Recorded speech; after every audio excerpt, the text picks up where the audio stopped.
പീസിൽ ചേരാനുള്ള പാകിസ്ഥാന്റെ നീക്കത്തെ കടുത്ത ഭാഷയിൽ എതിർത്ത് ഇസ്രായേൽ രംഗത്ത്. കഴിഞ്ഞ ദിവസമാണ് ദിവോസയിൽ നടന്ന ലോക സാമ്പത്തിക ഫോറത്തിൽ വെച്ച് പാകിസ്ഥാൻ ഗാസയുടെ സമാധാനത്തിനും പുനർനിർമ്മാണത്തിനുമായി തന്നെ ആവിഷ്കരിച്ച ബോർഡ് ഓഫ് പീസ് ഉടമ്പടിയിൽ ഒപ്പുവെച്ചത്. ഉടമ്പടിയിൽ 20ഓളം രാജ്യങ്ങൾ ഒപ്പിട്ടെങ്കിൽ പോലും ഇപ്പോൾ പാകിസ്ഥാൻ അംഗമാകുന്നു എന്നതിനാൽ തന്നെ പാകിസ്ഥാൻ അതിൽ ഇടപെടേണ്ട എന്ന രീതിയിലാണ് ഇപ്പോൾ എതിർപ്പ് പ്രകടിപ്പിച്ചുകൊണ്ട് ഇസ്രായേൽ രംഗത്ത് വരുന്നത്. ഉടമ്പടിയിൽ 20ഓളം രാജ്യങ്ങൾ ഒപ്പിട്ടെങ്കിലും പാകിസ്ഥാൻ അംഗമാകുന്നതിനെയാണ് ഇസ്രായേൽ കൂടുതലായി തന്നെ എതിർക്കുന്നത്. ദവോസയിൽ നടന്ന ലോക സാമ്പത്തിക ഫോറത്തിൽ വെച്ചുകൊണ്ട് രാജ്യങ്ങൾ ഉടമ്പടിയിൽ ഒപ്പുവയ്ക്കുകയും പാലസ്തീന്റെ താല്പര്യങ്ങൾക്ക് വിരുദ്ധമായിട്ടാകാം അല്ലെങ്കിൽ വിരുദ്ധമാണ് ട്രംപിന്റെ പദ്ധതി എന്നതായിരുന്നു പാകിസ്ഥാനിലെ തീവ്ര വിഭാഗങ്ങൾ കരുതിയിരുന്നത്. ആയതിനാൽ തന്നെ അത്തരമൊരു നിലപാട് സ്വീകരിക്കുന്ന പാകിസ്ഥാൻ എന്തിനായിരിക്കാം ഇത്തരത്തിൽ അവർ ഈ ഒരു ഉടമ്പടിയിൽ ഒപ്പുവെച്ചതെന്ന ചോദ്യമാണ് ഇപ്പോൾ ഉയർത്തുന്നത്. ഇതിനോടകം തന്നെ മറ്റു രാജ്യങ്ങളടക്കം എതിർപ്പ് പങ്കുവച്ചിട്ടുണ്ടെങ്കിൽ പോലും, അതായത് പാകിസ്ഥാൻ ഈ ഉടമ്പടിയിൽ ഒപ്പുവെച്ചതിനെ എതിർത്തുകൊണ്ട് മറ്റ് രാജ്യങ്ങൾ പുറത്തു വന്നെങ്കിൽ പോലും പാകിസ്ഥാൻ ആകട്ടെ ഇതിന്മേൽ ഒരു അക്ഷരം മിണ്ടുന്നില്ല എന്നതാണ് വാസ്തവം. ട്രംപിന്റെ പദ്ധതിക്ക് ഇസ്രായേലും ഹമാസും ഒക്ടോബറിൽ തന്നെ അംഗീകാരം നൽകിയിരുന്നു. എന്നാൽ പദ്ധതിയിൽ പാകിസ്ഥാനെ ഉൾപ്പെടുത്തുന്നതിൽ കടുത്ത അതൃപ്തിയായിരുന്നു. ഇപ്പോൾ അമേരിക്കയും ഇസ്രായേലും തമ്മിൽ നല്ല ബന്ധം അവിടെ കാത്തു സൂക്ഷിക്കുകയാണ്. എന്നാൽ ഈ ഒറ്റ കാരണത്താൽ തന്നെ ഇരു രാജ്യങ്ങളും തമ്മിൽ രണ്ട് തട്ടിലാകുമോ എന്ന ചോദ്യങ്ങളാണ് ഇപ്പോൾ ഉയർന്നു വരുന്നത്.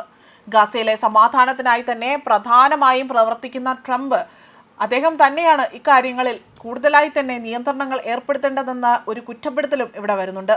ഒപ്പം തന്നെ പാകിസ്ഥാനെ അവിടെ പിണക്കുവാനും ട്രംപിന് കഴിയുന്നില്ല എന്നും. പക്ഷേ പാകിസ്ഥാൻ ആകട്ടെ എല്ലാ കാലവും ഭീകരതയ്ക്ക് മാത്രം കുട ചൂടുന്ന ഒരു രാജ്യമാണ്. ആയതിനാൽ തന്നെ ഹമാസുമായി ചേർന്നുകൊണ്ട് ഇസ്രായേലിനെതിരെ തിരിയാനുള്ള സാധ്യതകൾ ഒട്ടും തന്നെ തള്ളിക്കളയാൻ കഴിയില്ല എന്നതും ഇവിടെ വലിയ രീതിയിൽ ഇസ്രായേലിനെ ഇത്തരത്തിൽ തീരുമാനമെടുക്കാൻ അതിൽ ആക്കം കൂട്ടുന്നതായിട്ടുള്ള വിലയിരുത്തലാണ് പുറത്തു വന്നിരിക്കുന്നത്. പാകിസ്ഥാന് വേണ്ടി പ്രധാനമന്ത്രി ഷെഹബാസ് ഷെരീഫാണ് ഈ ഉടമ്പടിയിൽ ഒപ്പുവെച്ചത്. എന്നാൽ ഗാസയുടെ പുനരുദ്ധാരണത്തിലോ സമാധാനത്തിലോ പാകിസ്ഥാന് പങ്കില്ല എന്ന് ഇസ്രായേൽ വ്യക്തമാക്കുകയാണ് ചെയ്തിരിക്കുന്നത്. തീവ്രവാദത്തെ പിന്തുണച്ച ഒരു രാജ്യത്തെയും ഗാസയിലേക്ക് സ്വീകരിക്കില്ല, അതിൽ പാകിസ്ഥാനും ഉൾപ്പെടുന്നുവെന്നും തീവ്രവാദത്തെ പിന്തുണയ്ക്കുന്നവരുടെ പട്ടികയിൽ പാകിസ്ഥാനെ ഉൾപ്പെടുത്തിയിട്ടുള്ളതിനാൽ തന്നെ ഇവർക്ക് ഇത്തരത്തിൽ പുറത്തു നിൽക്കേണ്ട അവസ്ഥ വരും എന്ന് തന്നെയാണ് ഇപ്പോൾ ഇസ്രായേൽ വ്യക്തമാക്കുന്നത്. പദ്ധതിയിൽ ചേരുന്നത് പാകിസ്ഥാൻ ഇപ്പോഴേ വിമർശനം ഇടയാക്കുകയും അതിനിടയിലാണ് ഇസ്രായേലിന്റെ എതിർപ്പ് കൂടി പുറത്തു വരുന്നതും. പലസ്തീന്റെ താല്പര്യങ്ങൾക്ക് വിരുദ്ധമായി തന്നെ ട്രംപിന്റെ പദ്ധതി എന്നതാണ് പാകിസ്ഥാനിലെ തീവ്ര വിഭാഗങ്ങൾ അതിനോട് കരുതുന്നത്. അതേസമയം ബോർഡ് ഓഫ് പീസ് പദ്ധതിയിൽ അനുകൂലിച്ചുകൊണ്ട് ഇസ്രായേൽ ധനമന്ത്രി ഐക്യരാഷ്ട്രസഭയേക്കാൾ ഇത് നല്ലതാണെന്ന് പ്രശംസിക്കുകയും ചെയ്തു. ഖത്തറിനെയും തുർക്കിയെയും അംഗീകരിക്കാത്തതുപോലെ തന്നെ പാകിസ്ഥാനെയും ഞങ്ങൾ അംഗീകരിക്കുന്നില്ല. ഗാസയിലെ തീവ്രവാദ സംഘടനയെ അവർ പിന്തുണച്ചുകൊണ്ട് ഞങ്ങളിലുള്ള വിശ്വാസങ്ങൾ ഇവിടെ തകർക്കാൻ ശ്രമിക്കുകയാണ് എന്നതാണ് മറ്റൊരു വ്യക്തമാക്കുന്നത്. ട്രംപിന്റെ 20 പദ്ധതിയുടെ 2ാം ഘട്ടത്തിന്റെ ഭാഗമായി തന്നെ ഗാസ സംഘർഷം അവസാനിപ്പിക്കുക എന്ന ലക്ഷ്യത്തോടെയാണ് ബോർഡ് ഓഫ് പീസ് ആവിഷ്കരിച്ചിരിക്കുന്നത്.